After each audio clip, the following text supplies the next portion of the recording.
O Livro dos Espíritos, obra de Allan Kardec, parte 9. Na agonia, a alma algumas vezes já tem deixado o corpo. Nada mais há que a vida orgânica. O homem já não tem consciência de si mesmo. Entretanto, ainda lhe resta um sopro de vida orgânica. O corpo é a máquina que o coração põe em movimento. Existe enquanto o coração faz circular nas veias o sangue para o que não necessita da alma.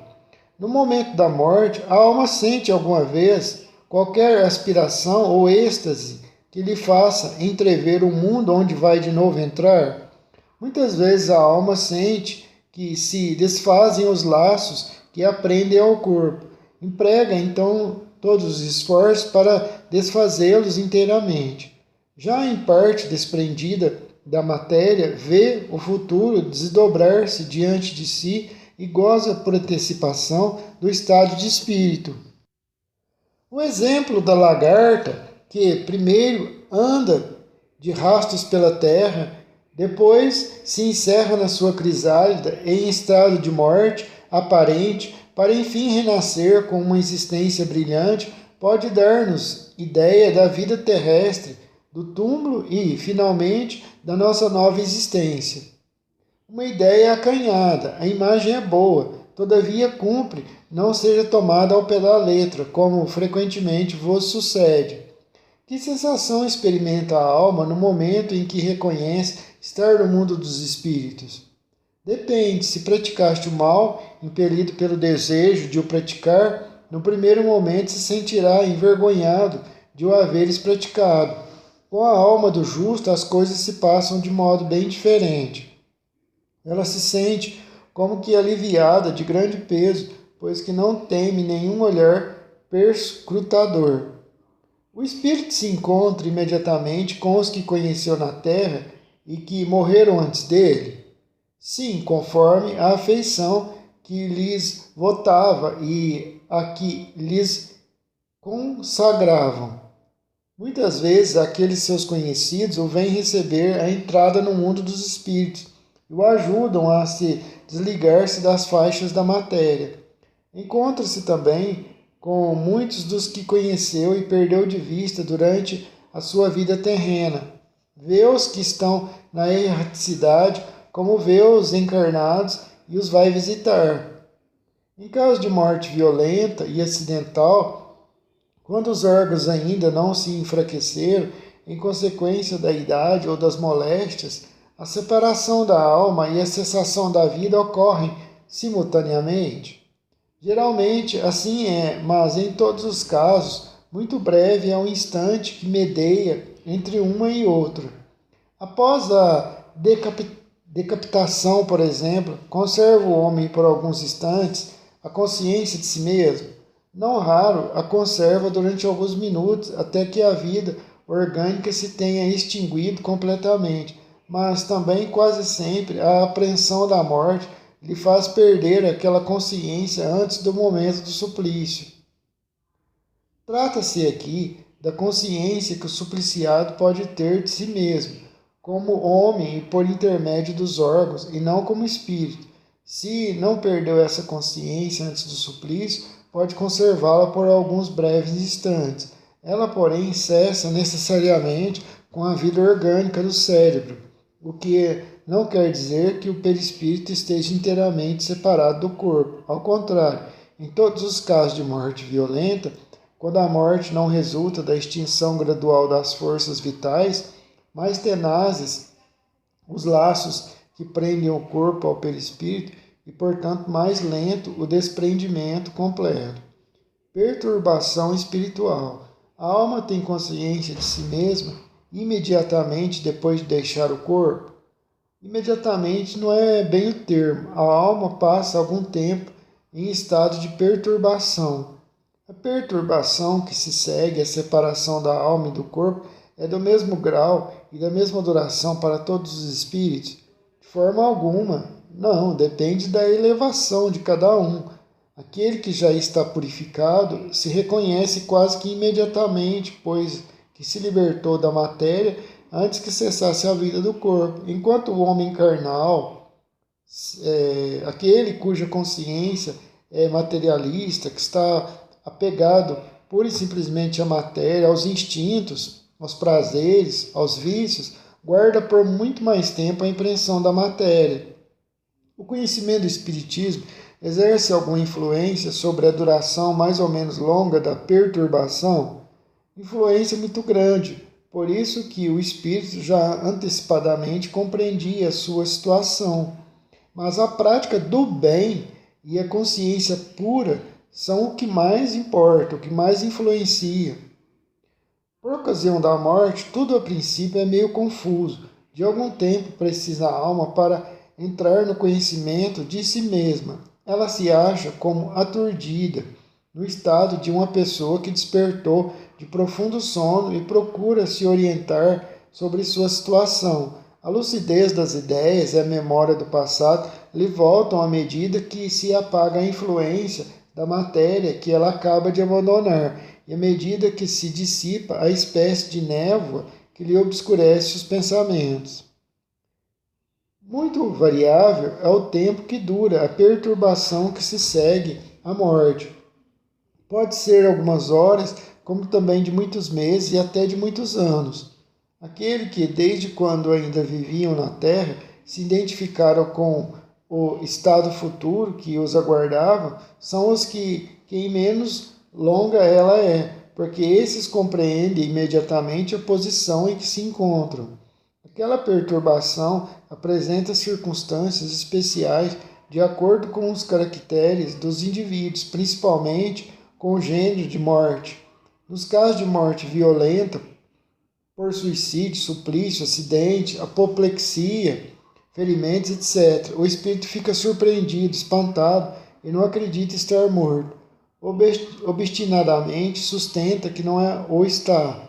No entanto, vê o seu corpo, reconhece que esse corpo é seu, mas não compreende que se acha separado dele.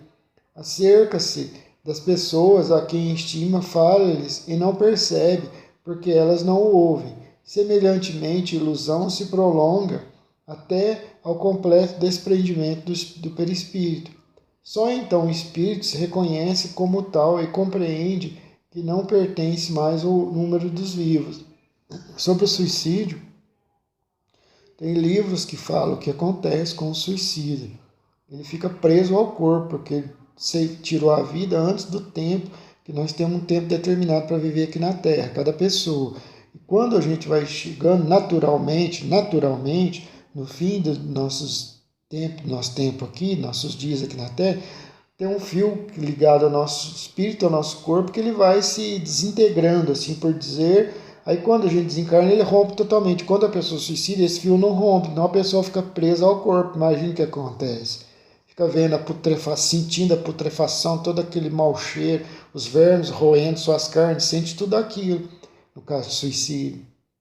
Tem livros que falam sobre o suicídio, tem um que se chama O Martírio dos Suicidas, dá para baixar em PDF, de Almerindo Martins de Castro. O Martírio dos Suicidas, de Almerindo Martins de Castro, conta com detalhes sobre suicídios, o que acontece com o espírito depois que suicida, os espíritos relatando o terrível sofrimento que passaram dentro da cova, vendo tudo aquilo, porque fica preso ao corpo, né? Tem também Memórias de um Suicida,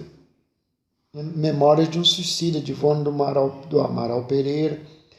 Essas duas obras aí, quem tiver interesse, se alguém estiver escutando esse livro, fala o que acontece com quem tira a própria vida. É um sofrimento atroz, horrível.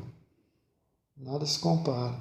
Este fenômeno se explica facilmente. Surpreendido de improviso pela morte, o espírito fica atordoado com a brusca mudança que nele se operou. Considera ainda a morte como sinônimo de destruição, de aniquilamento, etc. Quem quiser, se alguém estiver escutando esse livro que eu estou gravando em áudio, conversar, perguntar alguma coisa, pode perguntar aí. Dentro do meu conhecimento eu explico. Já tenho aí mais de 30 anos de estudo de espiritismo. Eu posso explicar dentro do meu conhecimento. Tem quase 30, melhor dizendo, quase 30 anos de estudo de espiritismo. Ora, porque pensa, vê, ouve, tem a sensação de não estar morto, mas lhe aumenta a ilusão o fato de se ver com um corpo semelhante, na forma ao precedente, mas cuja natureza etérea ainda não teve tempo de estudar, julga-o sólido e compacto como o primeiro, e quando se lhe chama a atenção para esse ponto, admira-se de não poder palpá-lo. Esse fenômeno é análogo ao que ocorre com alguns sonâmbulos inexperientes que não creem dormir. É que têm o sono por sinônimo de suspensão das faculdades. Ora, como pensam livremente e veem, julgam que não dormem.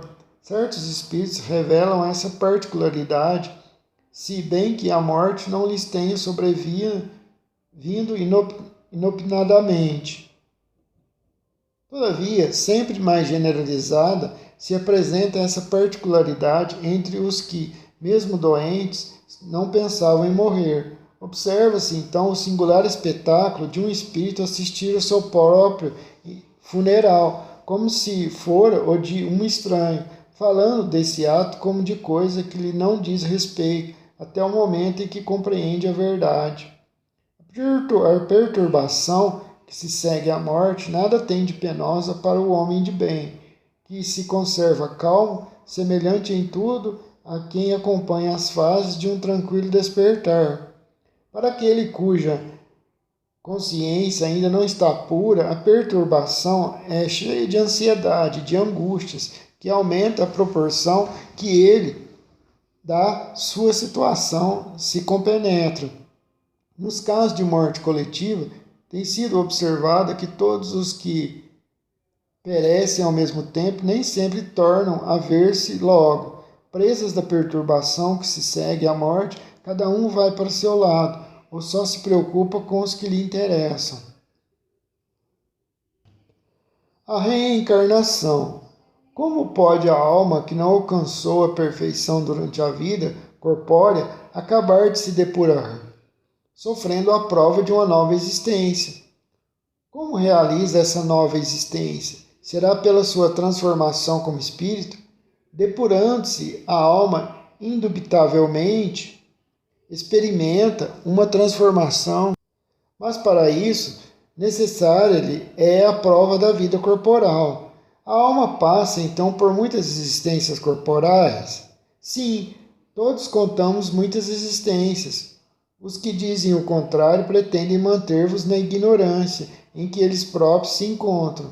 Esse é o desejo deles. Parece resultar desse princípio que a alma, depois de haver deixado um corpo, toma outro, ou então que reencarna em um novo corpo. É assim que se deve entender? Evidentemente. Qual o fim objetivo com a reencarnação? Expiação, melhoramento progressivo da humanidade. Sem isto, onde é a justiça? É limitado o número das existências corporais ou o espírito reencarna perpetuamente? A cada nova existência, o espírito dá um passo para adiante no seu desenvolvimento. Desde que se ache limpo de todas as impurezas, não tem mais necessidade das provas da vida corporal. É invariável o número das encarnações para todos os espíritos? Não, aquele que caminha depressa, a muitas provas se forra. Todavia, as encarnações sucessivas são sempre muito numerosas, porquanto o progresso é quase infinito. O que fica sendo o espírito depois da sua última encarnação? Espírito puro, bem-aventurado. Em que se funda o dogma da reencarnação? Na justiça de Deus e na revelação, pois incessantemente repetimos, o bom pai deixa sempre aberta a seus filhos uma porta para o arrependimento. Não te diz a razão que seria injusto privar para sempre a felicidade eterna a todos aqueles que não dependeu o melhoramento de si mesmo? Não são filhos de Deus todos os homens? Só entre os egoístas se encontram a iniquidade, o ódio implacável e os castigos sem remissão, mas nunca Deus. Todos os espíritos tendem para a perfeição e Deus lhes faculta os meios de alcançá-la, proporcionando-lhes as provações da vida corporal. Sua justiça, porém, lhes concede realizar em novas existências o que não puderam fazer ou concluir numa primeira prova. Não obraria Deus com equidade nem de acordo com a sua bondade, se condenasse para sempre os que talvez hajam encontrado, oriundos do próprio meio em que foram colocados e alheios à vontade que os animava, obstáculos ao seu melhoramento. Se a sorte do homem se fixasse irrevogavelmente depois da morte, não seria uma única balança em que Deus pesa as ações de todas as criaturas, e não haveria imparcialidade no tratamento que a todas dispensa. A doutrina da reencarnação, isto é, a que consiste em admitir para o espírito muitas existências sucessivas, é a única que corresponde à ideia que formamos da justiça de Deus para com os homens que se acham em condição moral inferior, a única que pode explicar o futuro e firmar as nossas esperanças, pois que nos oferece os meios de resgatarmos os nossos erros por nossas provações. A razão nola indica, os espíritos a ensinam. O homem que tem consciência da sua inferioridade aure consoladora esperança na doutrina da reencarnação. Se crê na justiça de Deus, não pode contar que venha a achar-se para sempre em pé de igualdade com os que mais fizeram do que ele. Sustentam-no, porém, e lhe reanima a coragem a ideia de que aquela inferioridade não o deserta eternamente do supremo bem e que, mediante novos esforços, lhe será conquistado. Quem é que, ao cabo da sua carreira, não deplora haver tão tarde ganho uma experiência de que já não pode mais tirar proveito? Entretanto, essa experiência tardia não fica perdida. O espírito a utilizará em nova existência. As nossas diversas existências corporais se verificam todas na Terra? Não, vivemos-las em diversos mundos. As que aqui passamos não são as primeiras nem as últimas. São, porém, das mais materiais e das mais distantes da perfeição. A cada nova existência corporal, a alma passa de um mundo para outro, ou pode ter muitas vezes uma vida no mesmo mundo. Pode viver muitas vidas no mesmo globo, e não se não se adiantou bastante para passar a um mundo mais elevado. Podemos então reaparecer muitas vezes na Terra? Certamente. Podemos voltar a este depois de termos vivido em outros mundos? Sem dúvida. É possível que já tenhais vivido algures e na Terra. Tornar a viver na Terra constitui uma necessidade? Não, mas se não progredirdes, podereis ir para outro mundo que não valha mais do que a Terra e que talvez até seja mais atrasado que ela. Haverá alguma vantagem em voltar-se a habitar na Terra? Nenhuma vantagem particular, a menos que seja em missão, caso em que se progride aí como em qualquer outro planeta. Não se seria mais feliz permanecendo na condição de espírito? Não. Se estacionar-se-ia, e o que se quer é caminhar para frente e para Deus. Depois de haverem encarnado noutros mundos, podem os espíritos encarnar neste sem que jamais aí tenham estado? Sim, do mesmo modo que vós em outros. Todos os mundos são solidários. O que não se faz num se faz no outro. Assim, homens há que estão na Terra pela primeira vez? Muitos, e em graus diversos de adiantamento.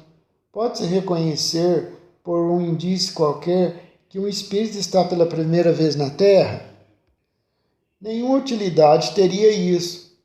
Para chegar à perfeição e à suprema felicidade, destino final de todos os homens, tem um espírito que passar pela fieira de todos os mundos existentes no universo? Não, porque existem uma infinidade incontável de mundos. Porquanto muitos são os mundos correspondentes e a cada grau da respectiva escala e o espírito saindo de um deles, nenhuma coisa nova aprenderia nos outros do mesmo grau. Como se explica então a pluralidade de suas existências em um mesmo globo? De cada vez poderá ocupar posição diferente das anteriores, e nessas diversas posições se lhe deparam outras tantas ocasiões de adquirir experiência. Podem os espíritos encarnar em um mundo relativamente inferior a outro onde já se viveram?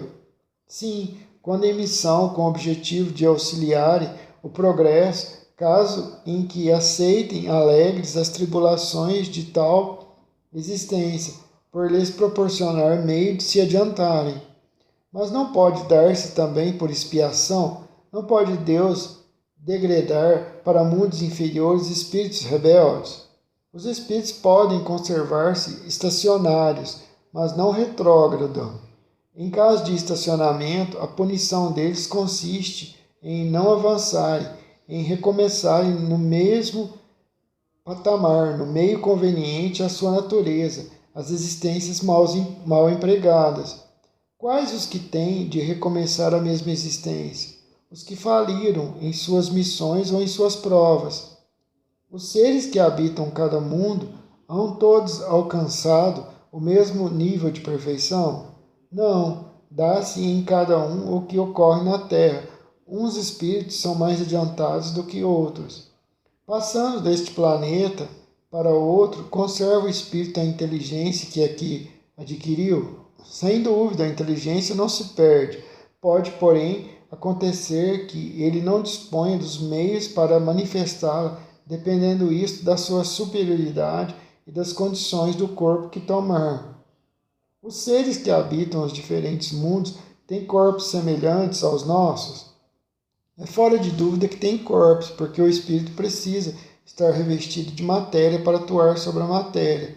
Esse envoltório, porém, é mais ou menos material conforme o grau de pureza a que chegar nos espíritos. É isso o que assinala a diferença entre os mundos que temos de percorrer, porquanto muitas moradas há na casa de nosso Pai, disse Jesus. Conseguintemente, de muitos graus essas moradas. Alguns o sabem e desse fato têm consciência na terra. Com outros, no entanto, o mesmo não se dá. É-nos possível conhecer exatamente o estado físico e moral dos diferentes mundos? Nós, espíritos, só podemos responder de acordo com o grau de adiantamento em que nos achais. Quer dizer que não devemos revelar estas coisas a todos, porque nem todos estão em estado de compreendê-las, e semelhante revelação os perturbaria. À medida que o espírito se purifica, o corpo que o reveste se aproxima igualmente da natureza espírita.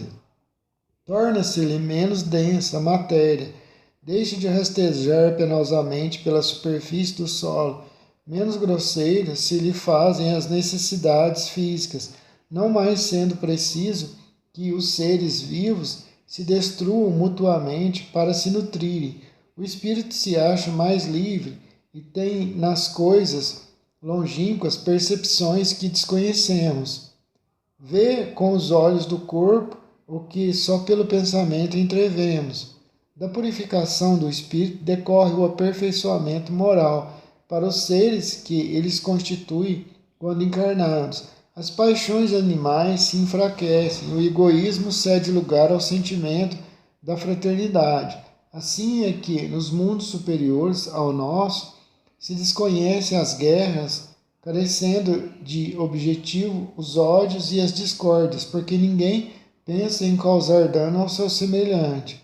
A intuição que seus habitantes têm do futuro, a segurança que uma consciência isenta de remorso lhes dá, fazem que a morte nenhuma apreensão lhes cause. Encaram-na de frente, sem temor, como simples transformação. A duração da vida nos diferentes mundos parece guardar proporção com o grau de superioridade física e moral de cada um, o que é perfeitamente racional. Quanto menos material o corpo, menos sujeito às vicissitudes que o desorganizam. Quanto mais puro o espírito, menos paixões a miná-lo. E essa ainda uma graça da providência, que desse modo abrevia os sofrimentos. Indo de um mundo para outro, o espírito passa por nova infância. Em toda parte, a infância é uma transição necessária, mas não é em toda parte. tão obtusa como no vosso mundo.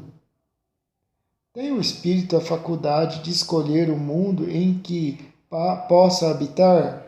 Nem sempre. Pode pedir que lhe seja permitido ir para este ou aquele, pode obtê-lo se o merecer, porquanto a acessibilidade dos mundos para os espíritos depende do grau de elevação destes.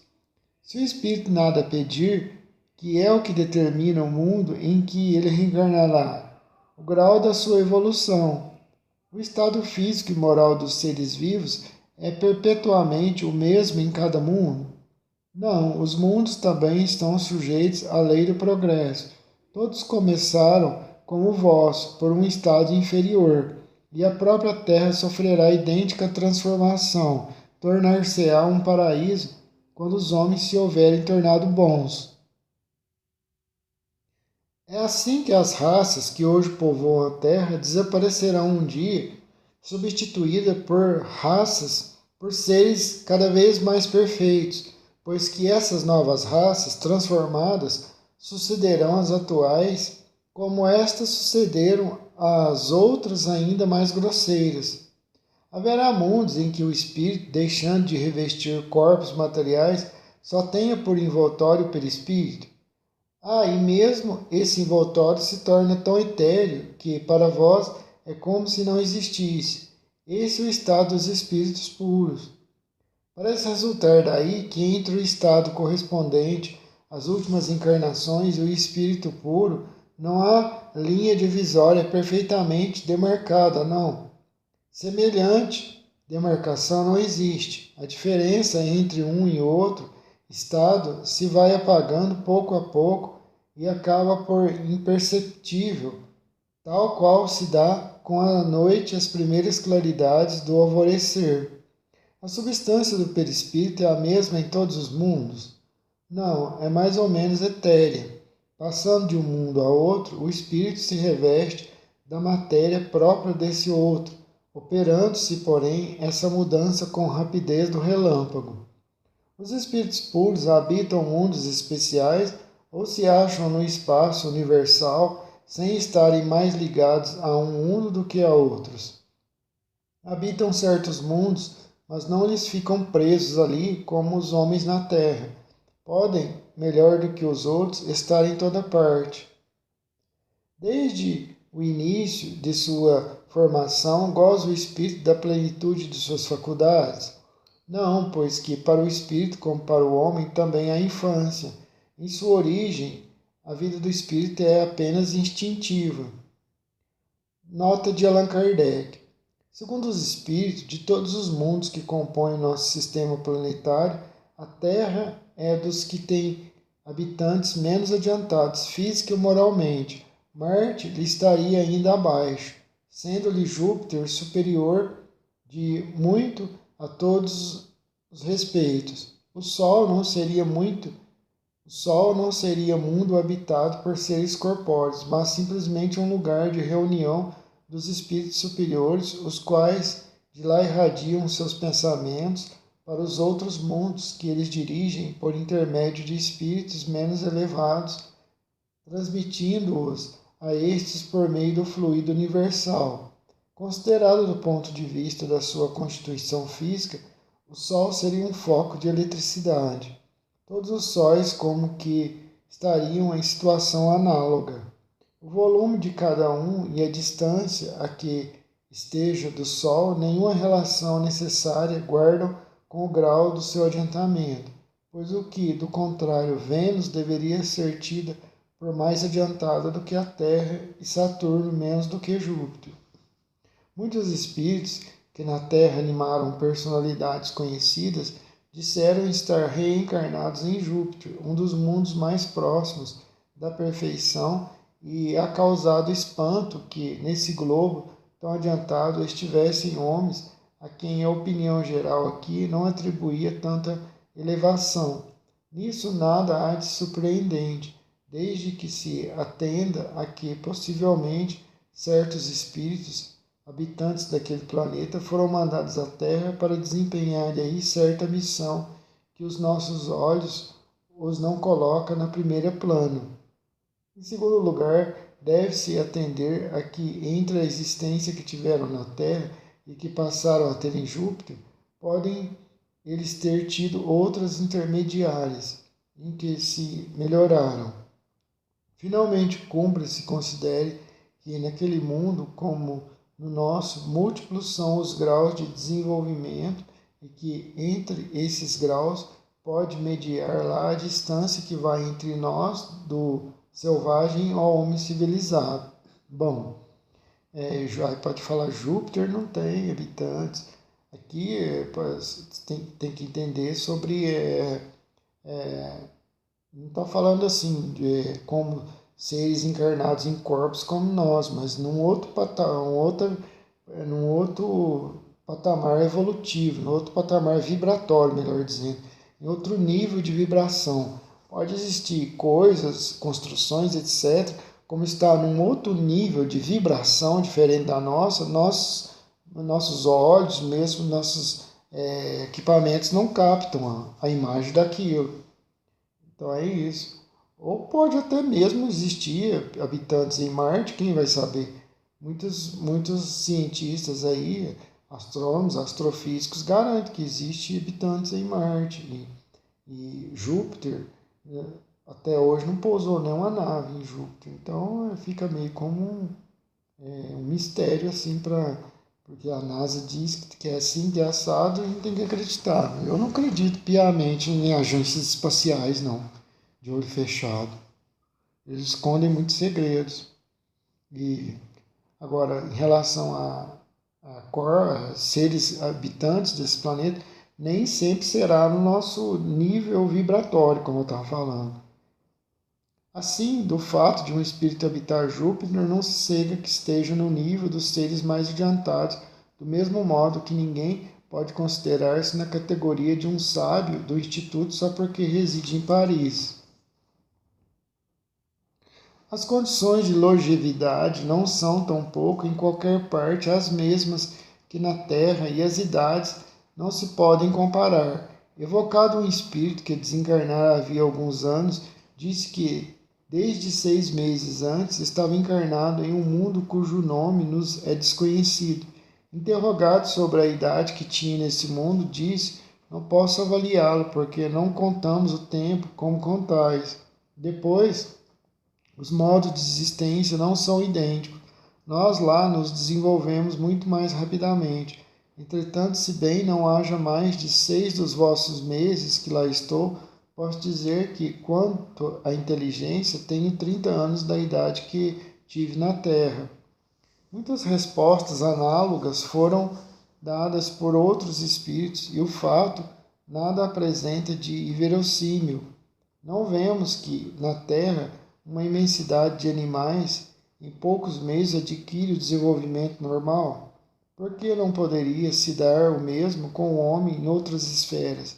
Notemos, além disso, que o desenvolvimento que o homem alcança na Terra nos 30 anos talvez não passe de uma espécie de infância comparado com o que lhe cumpre atingir. Bem curto de vista, se revela quem nos toma em tudo por protótipos da criação. Assim como é rebaixar a divindade o imaginar-se que, fora o homem, nada mais seja possível a Deus. Ele mal tem consciência de si mesmo e de seus atos. A inteligência só pouco a pouco se desenvolve. Qual o estado da alma na sua primeira encarnação? O da infância, na vida corporal. A inteligência, então, apenas desabrocha. A alma se ensaia para a vida. As dos nossos selvagens são almas no estado de infância? De infância relativa, pois já são almas desenvolvidas, visto que já nutrem paixões. Então as paixões são um sinal de desenvolvimento? De desenvolvimento, sim, de perfeição, porém não. São sinal de atividade de consciência do eu, porquanto na alma primitiva a inteligência e a vida se acham no estado de germe. A vida do espírito em seu conjunto apresenta as mesmas fases que observamos na vida corporal. Ele passa gradualmente do estado de embrião ao de infância, para chegar, percorrendo sucessivos períodos, ao de adulto, que é o da perfeição, com a diferença de que, para o espírito, não há declínio, nem decrepitude, como na vida corporal. Que a sua vida, que teve começo, não terá fim. Que imenso tempo lhe é necessário, do vosso ponto de vista, para passar da infância espírita ao completo desenvolvimento, e que o seu progresso se realiza não num único mundo, mas vivendo ele em mundos diferentes. A vida do espírito, pois, se compõe de uma série de existências corpóreas, cada uma das quais representa para ele uma ocasião de progredir, do mesmo modo que cada existência corporal se compõe de uma série de dias, em cada um dos quais o homem obtém um acréscimo de experiência e de instrução. Mas assim como na vida do homem, há dias que nenhum fruto produzem.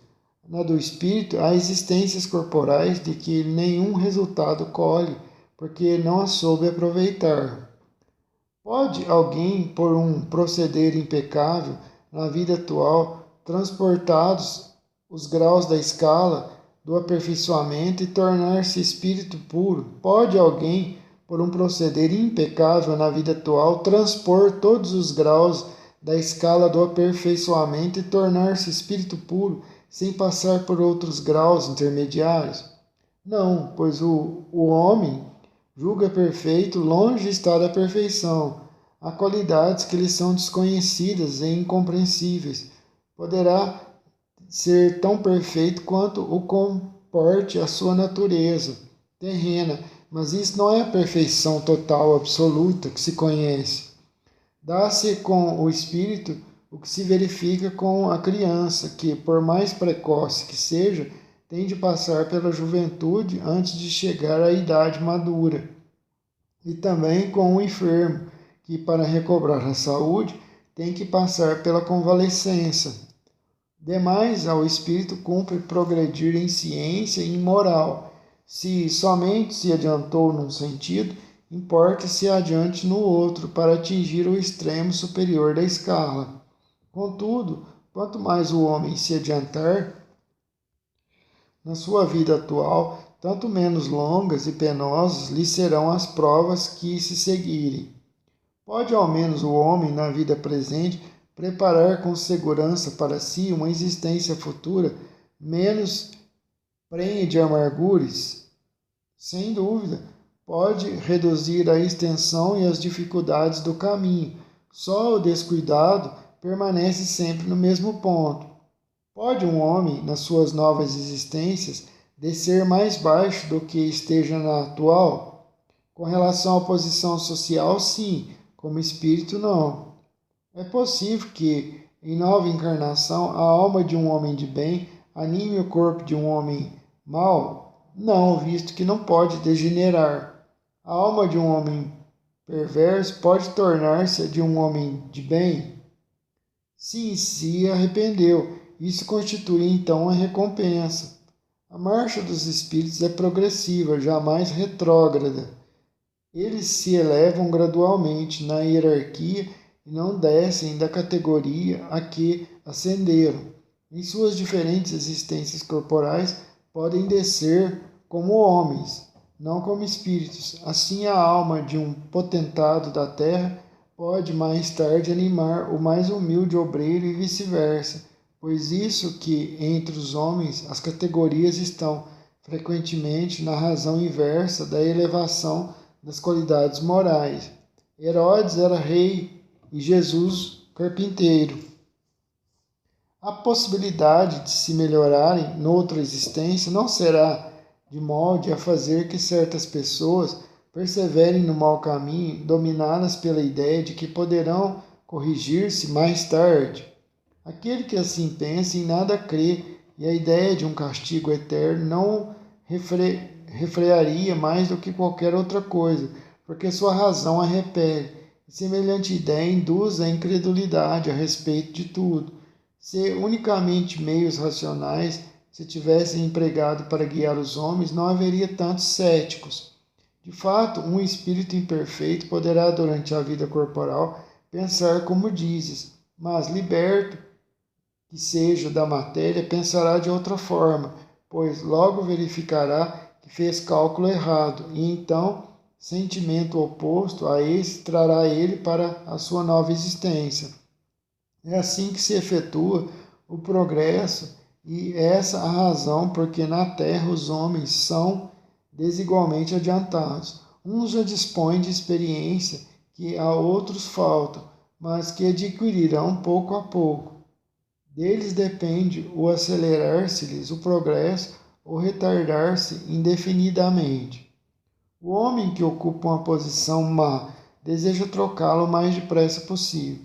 Aquele que se acha persuadido de que as tribulações da vida terrena são consequência de suas imperfeições procurará garantir para si uma nova existência, menos penosa, e esta ideia o desviará mais depressa da senda do mal do que a do fogo eterno, em que não acredita. Não podendo os espíritos aperfeiçoar-se, a não ser por meio das tribulações da existência corpórea, segue-se que a vida material seja uma espécie de crisol ou de depurador por onde tem que passar todos os seres do mundo espírita para alcançarem a perfeição? Sim, é exatamente isso. Eles se melhoram nessas provas, evitando o mal e praticando o bem. Porém, somente ao cabo de mais ou menos longo tempo, conforme os esforços que empreguem. Somente após muitas encarnações ou depurações sucessivas atingem a finalidade para que tendem. É o corpo que influi sobre o espírito para que este se melhore, ou o espírito que influi sobre o corpo? Teu espírito é tudo, teu corpo é simples vestuário que apodrece. Eis tudo. O suco da vide nos oferece um símile material dos diferentes graus da depuração da alma. Ele contém um licor que se chama espírito, mas enfraquecido por uma imensidade de matérias estranhas que lhe alteram a essência. Esta só chega à pureza absoluta depois de múltiplas destilações, em cada uma das quais se despoja de algumas impurezas. O corpo é o alambique em que a alma tem que entrar para se purificar. As matérias estranhas se assemelham ao perispírito, que também se depura à medida que o espírito se aproxima da perfeição. Sorte das crianças depois da morte. Poderá ser tão adiantado quanto o de um adulto o espírito de uma criança que morreu em tenridade? Algumas vezes o é muito mais, porquanto pode dar-se que muito mais já tenha vivido e adquirido maior soma de experiência, sobretudo se progrediu. Pode então o espírito de uma criança ser mais adiantado que o de seu pai? Sim, isso é muito comum. Não vedes vós mesmo tão amildadas vezes na terra? Não tendo podido praticar o mal, o espírito de uma criança que morreu em tenridade pertence a alguma das categorias superiores?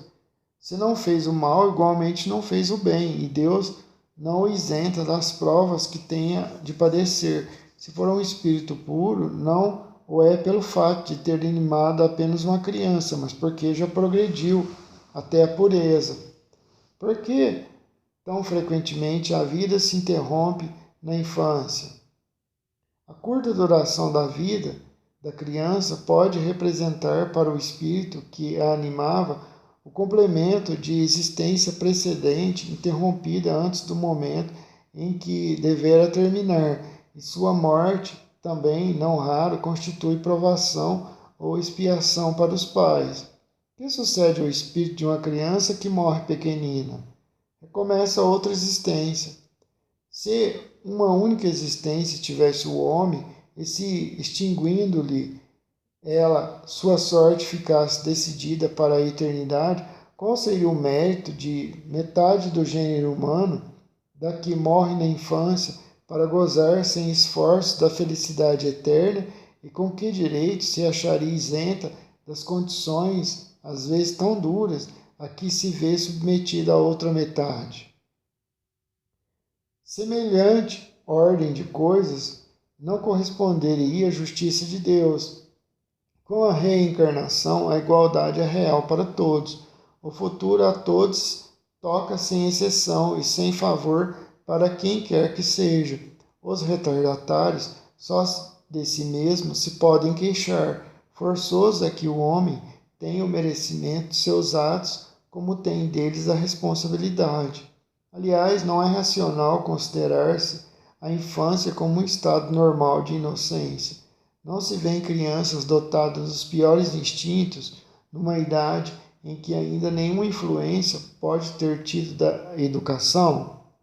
Algumas não há que pareça trazer do berço a astúcia, a felonia, a perfídia, até pendor para o roubo e para o assassínio, não obstante os bons exemplos que de todos os laços se lhe dão, que todos até pendor para o roubo e para o assassínio, não obstante os bons exemplos de que de todos os lados se lhe dão, a lei civil as absolve de seus crimes, porque diz que elas obraram sem discernimento.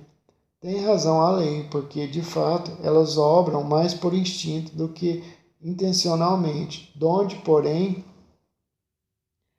provirão instintos tão diferentes em crianças da mesma idade, educadas muitas vezes em condições idênticas e sujeitas às mesmas influências, donde a precoce perversidade, senão da inferioridade do espírito, uma vez que a educação em nada contribuiu para isso. As que se revelam viciosas é porque seus espíritos muito pouco hão progredido. Sofrem então por efeito dessa falta de progresso as consequências não dos atos que praticam na infância, mas dos que de suas existências anteriores.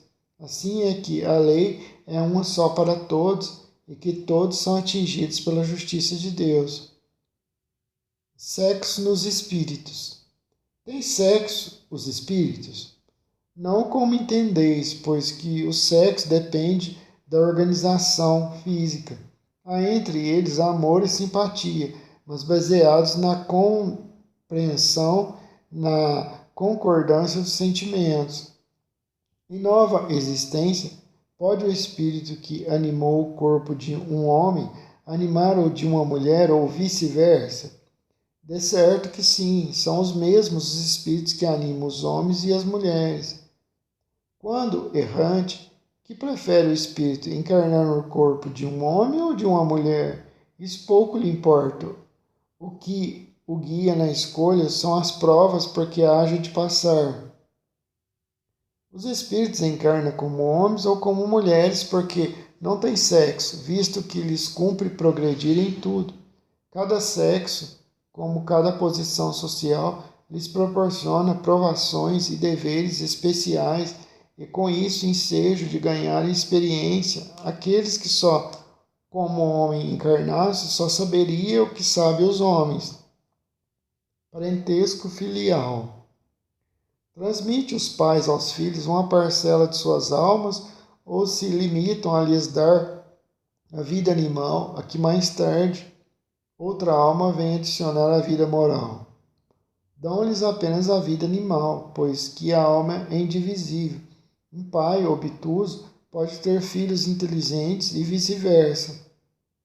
Uma vez que temos tido muitas existências, a nossa parentela vai além da que a existência atual nos criou? Não pode ser de outra maneira.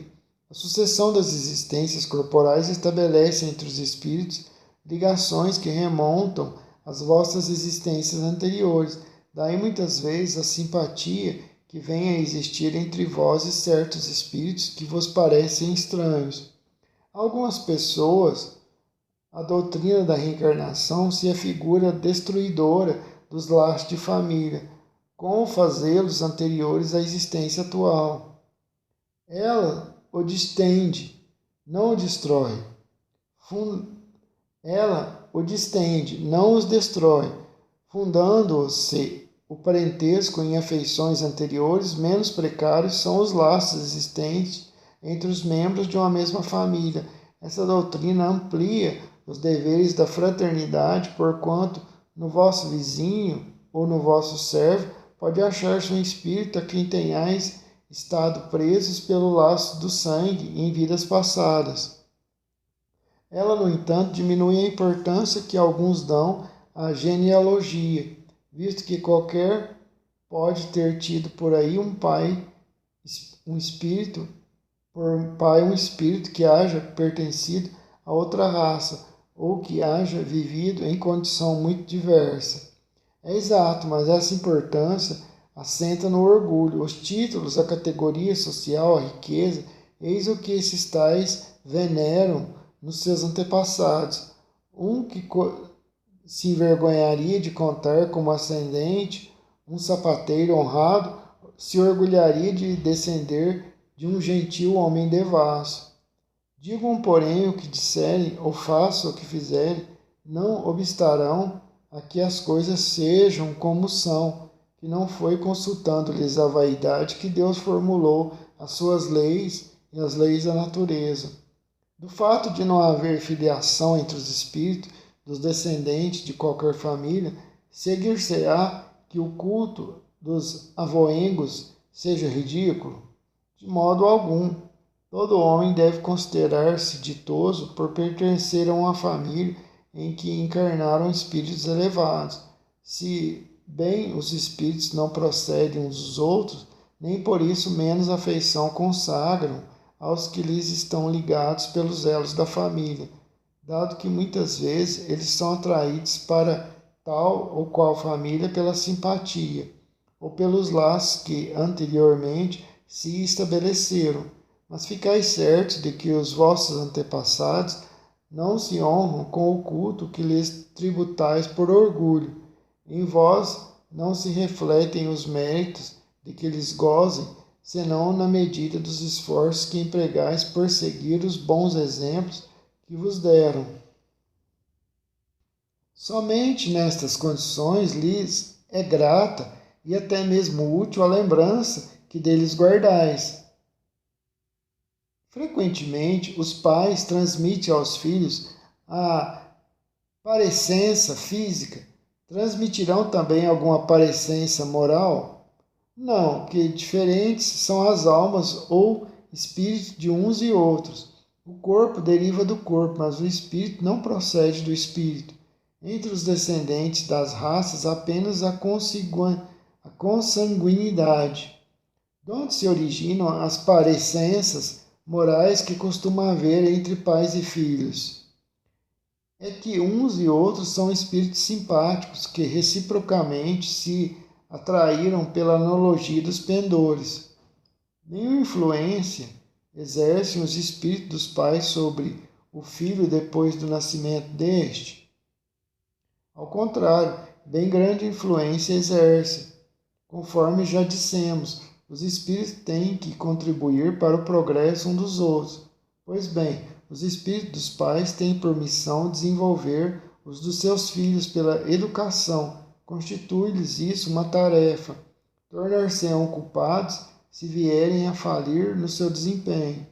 Porque de pais bons e virtuosos nascem às vezes filhos de natureza perversa. Por outra, porque as boas qualidades dos pais nem sempre atraem por simpatia um bom espírito para desanimar o filho.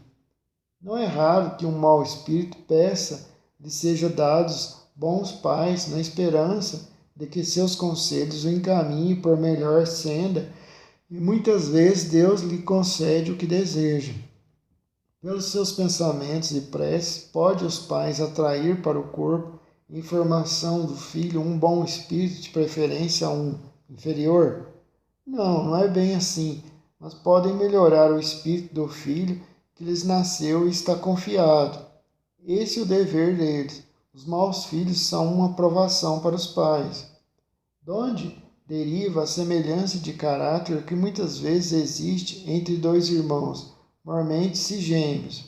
São espíritos simpáticos, como já disse, como pai e filho, mais atrás, que se aproximam por analogia de sentimentos e sentem felizes por estar juntos. Há dois espíritos, ou por outra, duas almas nas crianças cujo corpo nascem ligados, tendo em comuns alguns órgãos? Sim, mas a semelhança entre elas é tal que faz-vos pareçam, em muitos casos, uma só.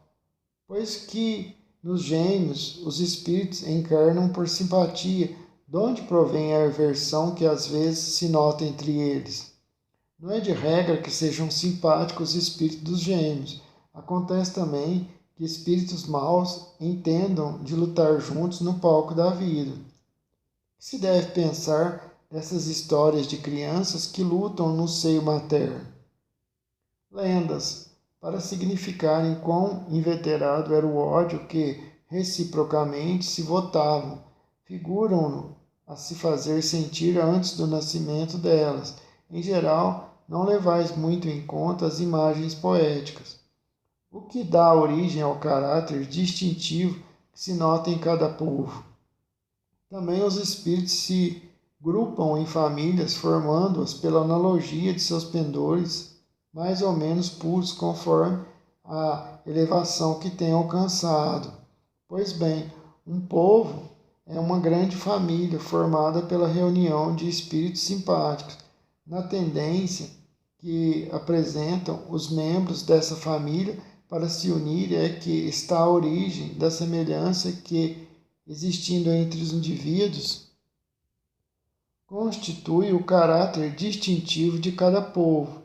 Julgas que espíritos bons e humanitários procurem, para nele encarnar um povo rude e grosseiro? Não. Os espíritos simpatizam com as coletividades como simpatizam com os indivíduos. Naquelas em cujo seio se encontrem, eles se acham no meio que lhes é próprio. Em suas novas existências, conservará o espírito traços do caráter moral de suas existências anteriores? Isso pode dar-se, mas melhorando-se, ele muda. Pode também acontecer que sua posição social venha a ser outra. Se de senhor passa a escravo, inteiramente diversos serão seus gostos e dificilmente o reconhecereis. Sendo o espírito sempre o mesmo, nas diversas encarnações, podem existir certas analogias entre as suas manifestações, se bem que modificadas pelos hábitos da posição que ocupe, até que um aperfeiçoamento notável lhe haja mudado completamente o caráter, porquanto de orgulhoso e mau pode tornar-se humilde e bondoso, se arrependeu. E do caráter físico de suas existências pretéritas, conserva o espírito traços nas suas existências posteriores? O novo corpo que ele toma nenhuma relação tem com o que foi anteriormente destruído. Entretanto, o espírito se reflete no corpo. Sem dúvida que este é unicamente matéria, porém, nada obstante, se modela pelas capacidades do espírito que lhe imprime certo cunho, sobretudo ao rosto, pelo que é verdadeiro dizer-se que os olhos são espelhos da alma, isto é, que o semblante do indivíduo lhe reflete de modo particular a alma. Assim é que uma pessoa excessivamente feia, quando nela habita um espírito bom, criterioso, humanitário, tem qualquer coisa que agrada, ao passo que há rostos belíssimos que nenhuma impressão te causam, que até chegam a inspirar repulsão. Poderia supor que somente corpos bem moldados servem de envoltório aos mais perfeitos espíritos, quando o certo é que todos os dias deparas com homens de bem sobre um exterior feio, disforme, sem que haja pronunciada presença e semelhança dos gostos e das inclinações. Pode, portanto, dar lugar ao que se chama um ar de família. Nenhuma relação essencial, guardando o corpo que a alma toma numa encarnação com o de se revestiu em encarnação anterior, visto que aquele lhe pode vir de procedência muito diversa da deste. Fora absurdo pretender que, numa série de existências, haja uma semelhança que é inteiramente fortuita. Todavia, as qualidades do espírito frequentemente modificam os órgãos que lhe servem para as manifestações e lhe imprimem ao semblante físico e até ao conjunto de suas maneiras um cunho especial. É assim que, sob um envoltório corporal da mais humilde aparência, se pode deparar a expressão da grandeza e da dignidade enquanto sobre um envoltório de aspecto senhoril se percebe frequentemente a da baixeza e da ignomia.